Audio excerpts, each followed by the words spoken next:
Hello বন্ধুরা, কেমন আছো সবাই? চলে আসলাম নতুন আরেকটি ভিডিও নিয়ে।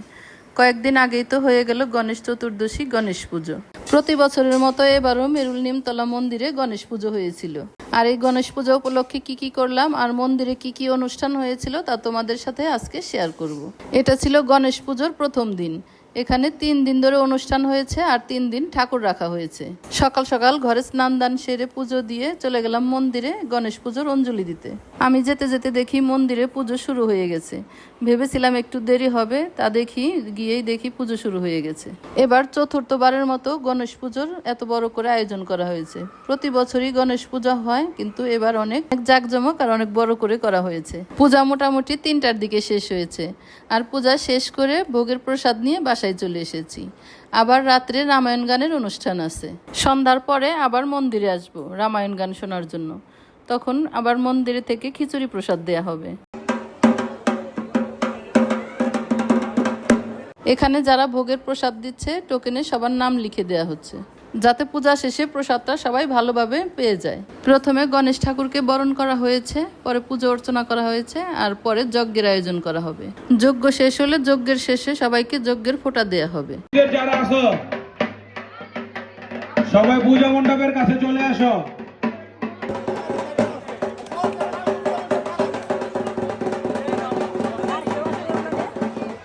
এই তো যজ্ঞ শুরু হয়ে গেছে। যজ্ঞ শেষ হলে সবাই অঞ্জলি দিবে। ওম নমো সত্যনারায়ণ স্বাহা ওম হ্রিং শ্রীং অম্বে অম্বালিকে আগ্নেতাং। সবাইকে এখন অঞ্জলি দেওয়ার আগে গঙ্গা জল ছিটিয়ে দেওয়া হচ্ছে। আর এদিকে সবাইকে হাতে হাতে ফুল বেল পাতা দেওয়া হয়েছে অঞ্জলি দেওয়ার জন্য। সুন্দরী দাক্ষম এই তো পূজা শেষ হয়ে গেছে, যজ্ঞ শেষ হয়ে গেছে। এখন সবাইকে যজ্ঞের ফোঁটা দেয়া হচ্ছে। আর এদিকে সবাইকে দেয়া হচ্ছে চরণামৃত। এখানে পূজা শেষে সবাইকে দেয়া হচ্ছে শরবত, ফল প্রসাদ আর লাড্ডু মিষ্টি। আর এখানে চাল কলা প্রসাদ মাখানো হচ্ছে। এই তো পুজোর প্রসাদ নিয়ে চলে আসলাম বাসায়। গণেশ পুজোয় গণেশকে দিয়েছিলাম গণেশের প্রিয় লাড্ডু ভোগ, তাই এখন বাসার সবাইকে একটু করে প্রসাদ দিব। বাসায় কিছুক্ষণ রেস্ট করে সন্ধ্যাবেলায় আবার চলে আসলাম মন্দিরে। পুজো পার্বণ হলে মন্দিরের চারপাশটাতে অনেক মানুষজন থাকে, ভালোই লাগে এই সময়টাতে। মন্দিরে এসে প্রথমে প্রণাম করে নিলাম, তারপর রামায়ণ গান শুনবো। দুপুরে পূজার সময় যে মানুষ ছিল, এখনো দেখি আরো অনেক মানুষ এসেছে।